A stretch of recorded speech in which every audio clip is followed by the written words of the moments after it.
નમસ્કાર, આપ જોઈ રહ્યા છો નેશન પ્લસ ન્યૂઝ. હું છું આપની સાથે હેતલ ભગત. હર ઘર તિરંગા અભિયાનની ઉજવણી અંતર્ગત છોટાઉદેપુર જિલ્લાની શાળાઓમાં રંગોળી રાખડી મેકિંગ સ્પર્ધાઓનું આયોજન કરવામાં આવ્યું હતું. સમગ્ર દેશમાં તારીખ 2 ઓગસ્ટથી તારીખ 15 ઓગસ્ટ દરમિયાન હર ઘર તિરંગા અભિયાનની ઉજવણી કરવામાં આવી રહી છે. વડાપ્રધાન નરેન્દ્રભાઈ મોદીના દિશા નિર્દેશ હેઠળ મુખ્યમંત્રી ભૂપેન્દ્ર પટેલના નેતૃત્વમાં ગુજરાત સરકાર દ્વારા સમગ્ર રાજ્યમાં હર ઘર તિરંગા અભિયાન અંતર્ગત 79માં સ્વાતંત્ર્ય દિનની ભવ્ય ઉજવણી કરવામાં આવી રહી છે. હર ઘર તિરંગા અભિયાનની ઉજવણી અંતર્ગત છોટાઉદેપુર જિલ્લાની શાળાઓમાં રંગોળી રાખડી મેકિંગ સ્પર્ધાઓનું આયોજન કરવામાં આવ્યું હતું, જેમાં વીઆર શાહ સાર્વજનિક સ્કૂલની વિદ્યાર્થીનીઓ દ્વારા આર્મી અને પોલીસ જવાનોને રક્ષાબંધન નિમિત્તે પોસ્ટ કાર્ડના માધ્યમથી શુભેચ્છા સંદેશો મોકલવામાં આવ્યા હતા.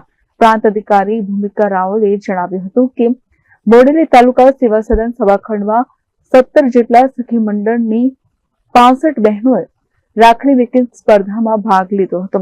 સખી મંડળી બહેનો દ્વારા બનાવેલ રાખડીઓનું તાલુકા સેવા સદન ખાતે વેચાણ કરવામાં આવ્યું હતું. સખી મંડળની બહેનોએ રાખડી બનાવી આવક મેળવી હતી. Rehan Patel, nation plus news, Chhotaudepur. સમાચારોના સતત અપડેટ મેળવવા માટે અમારી નેશન પ્લસ ન્યૂઝની યુટ્યુબ ચેનલને સબસ્ક્રાઇબ કરો, બેલ આઇકન દબાવો અને જોડાયેલા રહો ફેસબુક, ઇન્સ્ટાગ્રામ અને ટ્વિટર પર.